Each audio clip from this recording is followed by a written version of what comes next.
Muy buenos días, bienvenidos al canal de Electrónica Digital. Mi nombre es Enrique López y el día de hoy vamos a ver el tema 1.3, que es respuesta de circuitos RC y RL a pulsos rectangulares. El objetivo del video de hoy es encontrar una fórmula general que nos permita calcular el voltaje de salida del elemento que corresponda. En el caso del circuito RC integrador, pues es el capacitor. En el caso del circuito RL derivador es la bobina.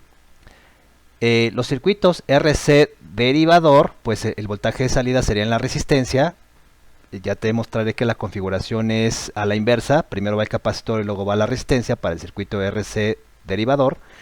Y en el circuito RL integrador, primero va la bobina y luego va la resistencia. Entonces, en los circuitos que corresponden, en las 4 modalidades de circuitos, vamos a poder utilizar la misma fórmula general.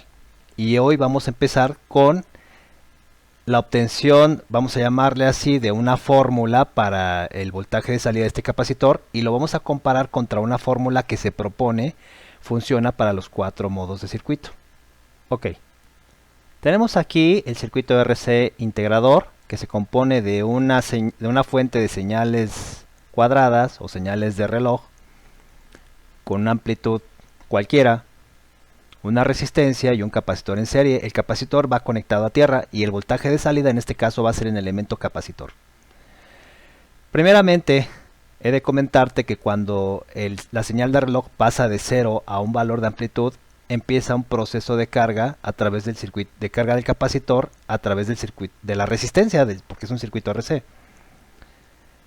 En un instante T0, el capacitor se comporta como un cortocircuito, por lo tanto la corriente instantánea en el tiempo 0 es igual al valor del voltaje de entrada sobre el valor de la resistencia.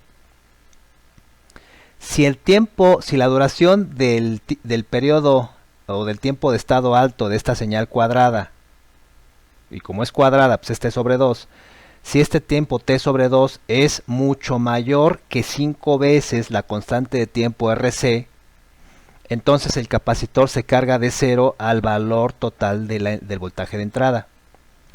Y lo mismo, cuando la señal cae a 0 de nuevo, empieza un proceso de descarga del capacitor a través de la resistencia pasando por la fuente que va a tierra. Si el tiempo de estado bajo de esta señal cuadrada, o sea T sobre 2, es mucho mayor que 5 veces RC, entonces el capacitor alcanza a descargarse del voltaje total hasta 0. Aquí tenemos el planteamiento de la ecuación de suma de voltajes. Utilizando la ley de Kirchhoff, nos dice que el voltaje de entrada es igual a la suma de las caídas de voltaje. Voltaje en la resistencia y voltaje en el capacitor. El voltaje en la resistencia está dado por la corriente instantánea en función del tiempo multiplicado por el valor de la resistencia. Y el voltaje en el capacitor está dado por la integral de esa corriente multiplicado por la inversa de la capacitancia. Si resolvemos esta integral y despejamos I de t, encontramos que la corriente instantánea es igual a E sobre R multiplicada por la exponencial, a su vez elevada a la menos t sobre tau, que es RC. Entonces decimos que tau es RC. Para el tiempo 0, como te lo había comentado anteriormente, la corriente total es E sobre R, que es la corriente máxima, y después de 5 taos, la corriente que se puede decir infinita, o en tiempo infinito, es igual a 0 porque ya no hay circulación de corriente. Y esto porque el capacitor se cargó totalmente y ya no permite la circulación de corriente.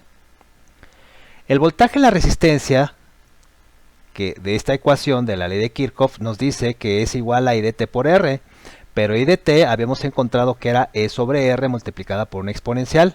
Si sustituimos esta I de t en esta ecuación, entonces tenemos que las R's se cancelan, porque una está multiplicando y la otra está dividiendo, y únicamente nos queda que el voltaje en la resistencia es igual al voltaje de entrada multiplicada por una exponencial una exponencial elevada a la menos t sobre RC.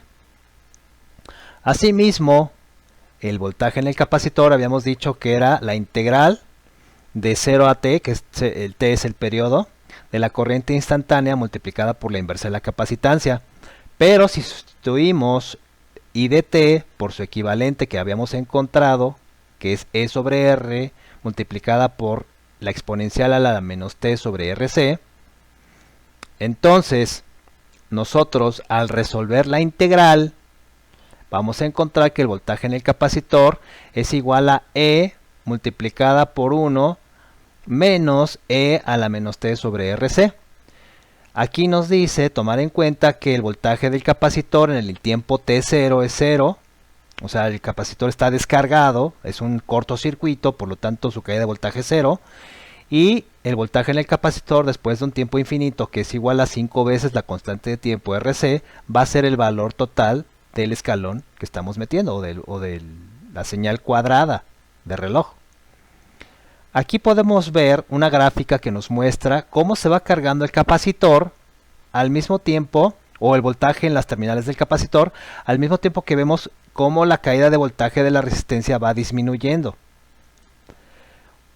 Existe un tiempo tal que está dado siempre por la constante de tiempo 0.695 RC, en donde tanto el valor de la resistencia como el del capacitor presentan el mismo voltaje, que además es la mitad del voltaje de entrada del escalón. Esto se puede demostrar.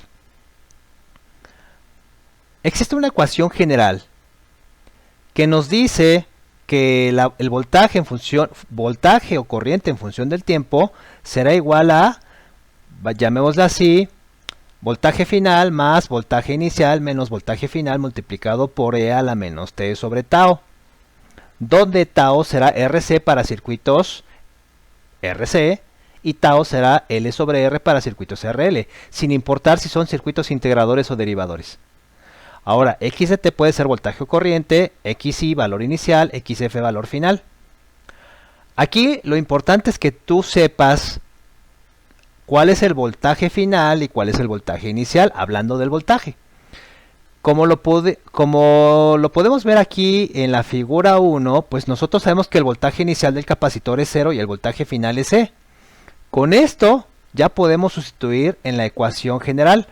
Tenemos que tomar en cuenta las gráficas de carga y descarga o de salida del elemento que corresponda de acuerdo al circuito integrador o derivador RC o RL. Eso es muy importante para poder sustituir en la fórmula sin tener errores. Entonces,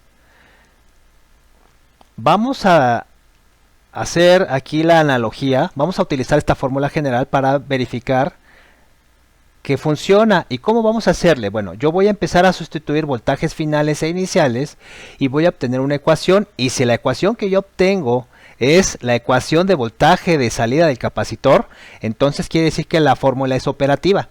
O sea que no tengo que andar haciendo las integrales para los circuitos RC y RL, sino simplemente aplico la fórmula general. Eso sí, mucho cuidado en saber cuál es el valor final y cuál es el valor inicial. Entonces comenzamos.